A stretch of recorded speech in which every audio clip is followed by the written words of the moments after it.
Good morning. It's good to be back with everyone this morning. Make sure to put my mask down. I watched somebody last week preach an entire lesson with a mask on. Couldn't hear a word he said. Not that you usually hear the words that are said, right? It is really good to be back with y'all. I really missed. I missed last week. I hate that I missed last week. I'm sorry that I missed last week. Then I heard Tom preach, and I thought, well, it was God's plan, I guess, because he did a really, really wonderful job. He said a lot of wonderful things about me. It cost me a lot, uh, but I appreciated him following through. It's good to be with God's people. You know, the last 2 weeks we haven't had Wednesday night services, and the weeks just seem to be so long when we're not able to be together. One thing that last week taught me was it gave me a perspective for those of you online.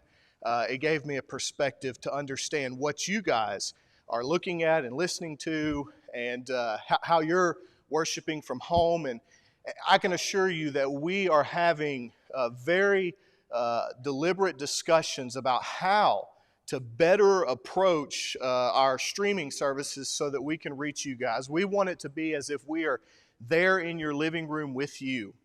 And so we've made a few adjustments this morning. I take full responsibility for the slip up this morning. I came in early. I tried to put the song slides in the computer, and I put last week's. I guess I missed last week so bad. I put last week's song service in there instead of this week's. I apologize, but David, you're doing a wonderful job as always, and I apologize to those of you at home. But hopefully you'll notice a little bit of the changes that we're trying to make. This technology stuff is really difficult. And I just want to take this opportunity to reach out. Some of you may be technologically inclined. You may be technologically savvy, and we need you. We need your help. Even if you're at home and you can help us through the internet, we want that help from you. We would so much appreciate that. If you have an answer to how we can help, the question is not how to sound better. It's how to worship better. It's how to worship greater. It's how to enter the living rooms of our church members at their homes, their dining rooms, wherever they're watching from, and be able to allow them to worship with us while we worship with them. But I am so thankful for the opportunities that we have to be able to do what we do and the way that we do it. Who would have thought that we would be here, even if we looked back a year ago? But we are here, and it's only because of the grace and gift of God. And so we owe Him all praise and everything. And we're making progress, and that's what we want to do. Have you made any New Year's resolutions? Are there any people here that's made New Year's resolutions? I see some heads shaking no, some saying yes. Maybe it's better to make a new day resolution every single day. You just kind of take it one step at a time. That's kind of my mentality right now anyways. But my New Year's resolution this year, there's the lose weight thing. You know, that's an every year type one. There's the study more, read more, you know, those types of things. But I did add one this year. It is, the New Year's resolution is when I type out LOL to actually laugh out loud, because I'm tired of lying to the world, okay? Okay, that's enough of the preacher jokes this morning. I haven't seen any of you since last year. Now we're done. It is good to make progress, though. Progress is good, and we want to continue taking those steps forward, don't we? So the elders, and Thad and myself, we've been meeting, and there will be more information to come in the future about the progress that we are attempting to make as a group, because we make individual progress every day, but we need to make progress as a group as well. And we made some progress over the last couple of months, including our new church logo and mission statement. Can y'all throw up the introduction real quick here?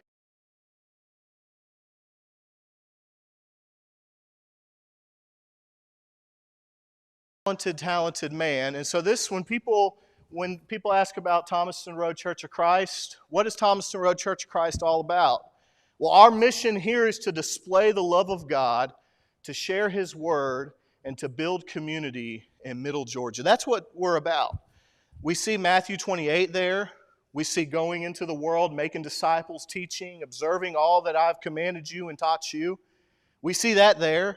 We see the great commandment, love God, love your neighbor as yourself. We see Ephesians 4, equipping the saints for the ministry, the work of the Lord, because we each need to make individual progress every single day, but we also need to make sure that we're making progress as a group too, as a church, as the kingdom of God. And so that's what we want to do. So we've made some progress there. But I also want to introduce something new to you this morning as well, and that is a yearly theme. When it comes to sharing the Word of God, sharing love, and creating an atmosphere in a place where everyone feels as if they belong, I think the steps that we need to take are encompassed in this yearly theme.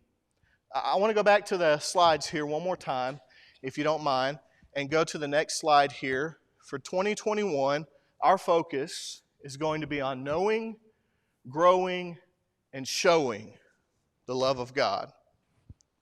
And so we'll take that, not quarter by quarter, but try whatever, every 4 months, right? There's 3 of those in the year. The first 4 months we'll talk about how to know. How do we know who we are, and more importantly, know who we are in Jesus? And how do we know Jesus and who He is, what He's done for us? And then I want us to take a step after we begin talking about how we know Jesus, and we begin talking about how we grow in Jesus. Because it's never enough to just know, right? It's never enough to just know. You know, there's even passages in Scripture that say things like, you believe, you do well. Even the demons believe and they tremble. The whole context of this passage is not just about knowing or hearing or believing, but it's doing something with that belief. And so that means we must grow as well. But you know, growth is different for everyone. It comes in all shapes and sizes. Talents are different for every Christian. The fruits we bear look different for every person, but they all glorify God. And so as we grow, we take those fruits that we bear and we begin to show that to the world. So the plan and the hope and the prayer is, and I hope you pray this along with us as well, is at the very end of this year, as we begin to study how we show, you know, we hear lessons all the time about the Great Commission. Even recently, we've heard lessons about the gospel. The good news is that Jesus Christ saves. And a lot of people came and they asked, they said, I've heard that lesson before. But what I've not heard so much is, how do you tell the world about that? How do you show Jesus to the world? How do we disciple, make disciples, evangelize? What method by which do we go and teach? So I want to spend a whole 4 months maybe having some different workshops or opportunities and teachings to be able to talk about what it looks like in real life to naturally, don't miss this, naturally evangelize our communities. We have so many communities represented in this group here, both the groups online and the groups right here. We have so many communities represented. I just wonder what it would look like if each of our individual communities represented on a daily basis the love of Jesus Christ in their communities, door to door, person to person, giving invitation. Recently, I gave a lesson down in Warner Robins about how do we save millennials. And part of my research there, I looked at some other research that people had conducted about how they approach millennial, that age group that's kind of coming up and beginning to be the largest portion of the population and the workforce. You know, if you're not very nice to millennials, you might want to be careful because they might be your boss in the next 5 years. But, you know, I looked at some research about this age group and their approach to Christianity. There was a large portion, over 70% of millennials in the age group, who had been asked if they had ever attended church or if they had attended church within the last 5 to 10 years. And they all said no, and they were asked why. And the answer might surprise you. You see, the answer wasn't, well, because I just don't believe. The answer wasn't, well, because they just kind of are sticklers and, you know, I just don't feel comfortable. The answer wasn't, you know, that's just not for me. The answer for an overwhelming majority was, no one has ever invited me to church.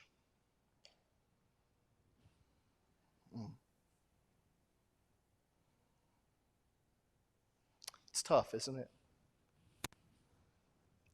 I just wonder where I'd be at if no one ever invited me to church. You know, fortunately, I had parents who every single week, every event, every service, they had us there. You know, some take the approach and say, well, I don't want to force my kids to go. You know, I want them to decide for their own. If I force them, then it might push them away. Take the risk of pushing them toward than not pushing at all. You know, nobody likes taking the trash out, especially kids. But you never say, if I push them to take that trash out too much, they'll just never do it in their life. It's all about discipline, not the type of harsh discipline, but teaching how to be disciplined in your daily life. And the first step towards this is to know who we belong to. You know, we ask ourselves all the time, who am I? Who am I in this world? Who am I? What do I have the ability to do? And we tell children, you can do anything if you set your mind to it. If you just are diligent and disciplined and you try hard enough and you use by all your might and all your strength, you can do anything at all. But I think sometimes I feel like I'm not strong enough. I feel like I'm not capable enough. I feel like I haven't done enough. No matter how hard I put my mind towards it, sometimes it feels like I'm relying on the wrong thing. My first year at Heritage, I showed up, having been a young man who had been in the church all his life and thought he knew something about something. I mean, I thought I knew it. I still think I know everything there is to know. But I thought I knew it. I did. And I remember the first time I sat down at lunch with some of my professors at Heritage. I may have told you this story before, or maybe you've heard me in other lessons, but I think it fits so perfectly. I remember the first time I sat around what I call the dream team, the biblical scholarship dream team. Okay? And we had 3 or 4 professors there, and then another guy who was about to be a doctor, and it was just, I was way out of place. I didn't think so. Until they brought up this biblical question. And right off, I don't know, have you ever been in that situation before where like a question's brought up or a comment's made, and you immediately know you're in the wrong place? Like you hope that it doesn't come to you, because if it does, you have nothing to say about that, because anything you have to say, you're going to be embarrassed. I was in this situation. They brought up this concept, this question. I had no idea what they were talking about. I mean, no clue. I couldn't even guess. There was no context to even put it into place. I had no idea whatsoever. And of course, my favorite professor, comes and says, Todd, what do you think about that? Now I'm in panic mode because I don't know. So I turned to him and I said the only thing that I thought that I could say or knew to say at the moment, and I said, well, I agree with you. And he said, I haven't shared my thoughts yet. They knew I was out of place. They love doing this to the students as well. I went back home that day, and Annalena could probably tell you there's a lot of days like this where I would come home and just go, I just don't know enough. Just not good enough. Sometimes it became so heavy that I felt like as if I could never get there no matter how hard I tried, so I might as well just give up altogether. In a room this size, I believe there's someone sitting in this room this morning who feels that way. That you're facing something in your life where you've come to the conclusion that it's just too heavy, too hard, and too difficult. It's better that you just give up instead of move forward. Look at John chapter 15. In John chapter 15, Jesus has, in John 13, he begins this long dialogue with the apostles as he is getting ready to approach his path to the cross. So he's washed the disciples' feet. He's instituted the Lord's Supper. He stuck his hand in the bowl with Judas, said, this is the one who's going to betray me. Now he's gotten up from dinner, from supper. He's walking out toward the garden. And you can just almost see as Jesus and the disciples walk past this beautiful vineyard in Jerusalem. And Jesus uses the most well-known object lesson of all time. They see this beautiful vineyard and the fruit. They would have been in the time when it would have begun to blossom just a little bit, enough to be able to see the transformation and the growth. And you could just about see and hear Jesus as you stand there with him saying, I am the true vine, and the Father is the vine dresser. Now, the disciples would have been a little bit perplexed as to what Jesus was saying here, because they would have remembered passages like Isaiah chapter 5, where Israel was the vine, but they were a vine that produced no good fruit. And so God's judgment came. But Jesus here is saying, I am bringing a new Israel, if you will.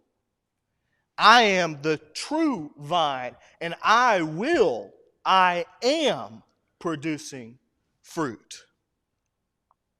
I want you to listen to what he says here in verse 2. Every branch in me that does not bear fruit, God takes away. Every branch that does bear fruit, he prunes, that it may bear more fruit. Already you are clean because of the word that I have spoken to you. Abide in me, and I in you, as the branch cannot bear fruit by itself unless it abides in the vine. Neither can you unless you abide in me. I am the vine, you are the branches. Whoever abides in me and I in him, he it is that bears much fruit, for apart from me you can do nothing. If anyone does not abide in me, he is thrown away like a branch and withers. And the branches are gathered, thrown into the fire, and burned. If you abide in me, my words abide in you, ask whatever you wish, and it will be done for you. By this my Father is glorified, that you bear much fruit, and so prove to be my disciples. As the Father has loved me, so have I loved you. Abide in my love. If you keep my commandments, you will abide in my love, just as I have kept my Father's commandments and abide in his love. These things I have spoken to you, that my joy may be in you, and that your joy may be full. This is my commandment, that you love one another as I have loved you. Greater love has no one than this, that someone lay down his life for his friends. You are my friends if you do what I command you. No longer do I call you servant, for a servant does not know what his master is doing, but I have called you a friend.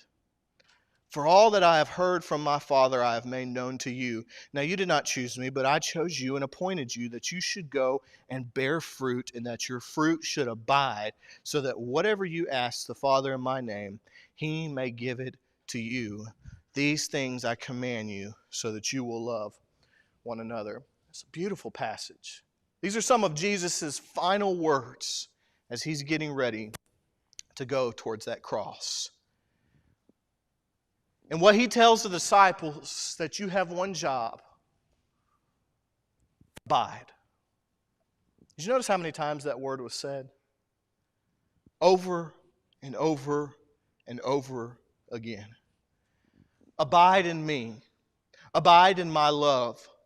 For I am connected to the Father. We want to know God. How do we know God? By knowing Jesus. We want to be connected to God so that we can bear good fruits for the work and glory of God. Abide and know Jesus. That's as simple as it gets. Sometimes we overwork ourselves and we try to put in all this work and all this sweat and all this grind, and we're trying to work and work and work and work, and we're trying to do it all by my strength, my might, myself. You can do anything you want to if you just set your mind to it. You can do anything you want to if you just rely on God for it. Do you notice the difference? I want to ask you a question. Have you ever noticed an apple tree? You've seen an apple tree. I trust we've all seen apple trees before. We've seen grapevines before. Have you ever noticed an apple tree, stand there and, I'm trying to produce an apple right here. It's just connected to the root. When we're connected to God, the fruit's going to come. It's just about knowing our God. This first 4 months, we're going to take a walk through John. We're going to get to know who Jesus is. Deeply and intimately and strongly get to know who Jesus is. Because I believe that the first step we need to take to make sure to make progress is to understand and know our position. It's not about what I can do. It's about who I belong to. It's about our connection to Jesus. Now, I don't want you to mistake me as if I'm abusing the concept of grace. Because when we abide in Jesus, abide in His love, did you notice what He says we will do? Abiding in Him means that we are obeying Him. That we are walking by the way He has put before us. That we've made the decision to be washed in the blood of the Lamb. To be baptized in these waters. Wasn't that a beautiful thing we witnessed just a few weeks ago when Jude got into the waters of baptism? I am so thankful for that young man's commitment and conviction to remind me of the desire that we should all have to open these doors up.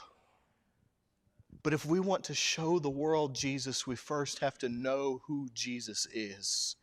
And we have to know who we are in Him as well. There was an old lady who came out of the grocery store, and she always, as times got tough and crime began to grow, she always decided to carry protection with her, and she walked up to her car. As she was walking towards her car, she noticed there were 4 guys in her car, and she was so aggravated and frustrated and terrified because these men were in her vehicle. And so she dropped her groceries to the ground and bravely and courageously grabbed her pocketbook or purse, and she grabbed her weapon in the purse, and she said, "I have a gun and I'm not afraid to use it." And all 4 guys jumped out of that car faster than you've ever seen and took off running as fast as they could. The woman picked her groceries up, and she got into the car, and she went to turn the car on, but her hands were terrified and shaken from the adrenaline rushing. But no matter how hard she tried, she just couldn't seem to get the key to turn. She looked up and into the rearview mirror and began to notice the unfamiliarities of this vehicle. After all, this was not her car. She had just contributed to the crimes and the crime rate that she was frustrated by. So she got into her car, and she drove down to the police station to turn her in, and she told the police officer what he had done, and he just couldn't hardly believe it. He lost it, and he pointed over to a desk where 4 guys were sitting and reporting an old lady who had jacked their car. The point? Know your place. Know where you belong. Know where you're supposed to be. And that's in Jesus. But he says something else here. He says, when you are connected to me, you will bear fruit. I want you to notice the progression. You will bear fruit. Then he says, apart from me, you cannot bear more fruit. And then he says, unless you're connected to me, you will not bear much fruit. Do you notice? This is sort of the progression of the Christian life. As we grow and we get to know Jesus more and more and more, we will bear fruit, and then more fruit, and then much fruit. But we're not the ones bearing it on our own. We're bearing it only because we're connected to Jesus Christ. Now, there's this sort of battle in Jesus' words in the Sermon on the Mount where he says, I want you to show your good works so that others may glorify God, but I want you to also make sure you go into your closet when you pray. I want you to make sure that you don't point yourself out when you're fasting. I want you to make sure that you don't try to bring attention to yourself. And so how do we try to find this common ground between this battle back and forth, this tug of trying to not do good works to bring glory to ourselves, but also showing our good works to glorify God? And I think the answer is right here in Jesus' words in John 15. He says, you will bear fruit if you abide in me. You see, the point is not to bear fruit or to do good works so that we can point towards ourselves. We need to have the right mindset. And when we have the right mindset, we'll bear fruit, and people will notice and glorify God, but we won't ever ask them to glorify us. We're connected, and we know Jesus. We will begin to grow in Jesus, but our fruit's all different. All of our fruit is different. It comes in different shapes and sizes. Fruits like Galatians 5, we can all produce those fruits, love, joy, peace, and so on. But there's other talents and things that you might be able to do that we all need to take part in. And so you need to identify your talents, your abilities, so that we can all do this together. There was a logger a very good logger. He was good at chopping the wood. And a businessman, a wealthy businessman, came to do some research. And he asked this logger if he would leave his job, he'd pay him triple his salary if he would come and he would perform the logging motion on a log that he had, but he wanted him to use the butt end of the axe. So he wanted him all day to just beat that log over and over and over again. It would never split.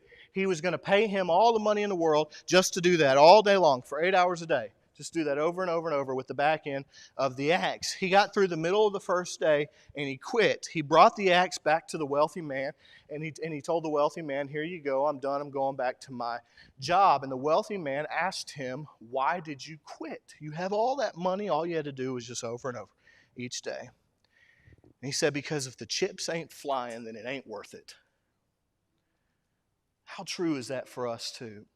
Sometimes we try to put a square peg into a round circle when it comes to our talents. We're not all talented in the same way. Not everybody's going to be a preacher. Not everybody's going to stand up and deliver a prayer. Not everybody's going to teach a Bible class. Not everybody's going to go on a mission trip. Not everybody's able to financially support that mission trip. We all have our individual talents, and instead of trying to just beat that log with the butt end of the axe all day long, let's turn the axe around and use the sharp points that God has given us. Know and grow. Notice the progression that Jesus goes through as he talks about this passage here. First, he begins talking about abiding in me, and then he talks about how we're going to bear fruit. And then at the very end, he says, love. Love. I want you to love one another the way that I have loved you. Now, Jesus loved us, going to the cross for us. He called us friends. Do you know that? In all the Old Testament, there's only two individuals who were ever called friends by the Lord, Abraham and Moses. In the New Testament, every one of us is called a friend. I'm reminded in John 15 of Jesus' words just 2 chapters earlier in John chapter 13, where he says to love your neighbor as yourself. And then he says, the world will know that you are my disciples by the way that you love one another. But I want you to understand something about love. It's not an emotion. Love is not an emotion. Do you think Jesus just felt like going to the cross that day? It's a volition. Love is something we do. Now, when we do it, it can ignite all sorts of emotion. When it comes to worship, loving God, loving others, everything we do for the Lord, if we base it all on the way that we feel, we'll never make it. We have to do it the way that the Lord instructed us. And how is that? The way that He showed His love for us, laying down our life for our friends. Maybe physically, more often, symbolically, laying down your life for your friend. I had a friend on Facebook who wrote this post the other day. He said, I want you to imagine a church having 125 in attendance. Let's say there's 105 of that number that are baptized believers, 52 weeks of the year. What if the 105 reached out evangelistically in some way to one person each week? Could you reach out to one person each week? Just one person. By the end of 2021, there would be 5,460 souls exposed. If those people just reached out to 2 each week, there would be 10,920 souls exposed. There would 3 a week, there would be 16,380. And if you just got really good and did 1 per day, it would make 38,325 souls for Jesus just by sharing His word to someone who doesn't know Him one time, to one person per day. I'm going to take it down and make it even easier. I want us, whatever you want to call it, New Year's resolution, each day, whatever you want to call it, I want you to find one person in your life. And over the next 52 weeks, that one person invest the love of Christ into them. If we just did one person this year, by this date next year, we would be out of this room. One person. That's your goal. That's your job. One person. Know Jesus, grow in Jesus, and show Jesus to the world because He loves us so. That's our mission. That's our goal. That's our theme. Don't overthink it. Abide in Him. Know your position. Bear fruit. Know your purpose. And show His love. Show proof that you love the Lord.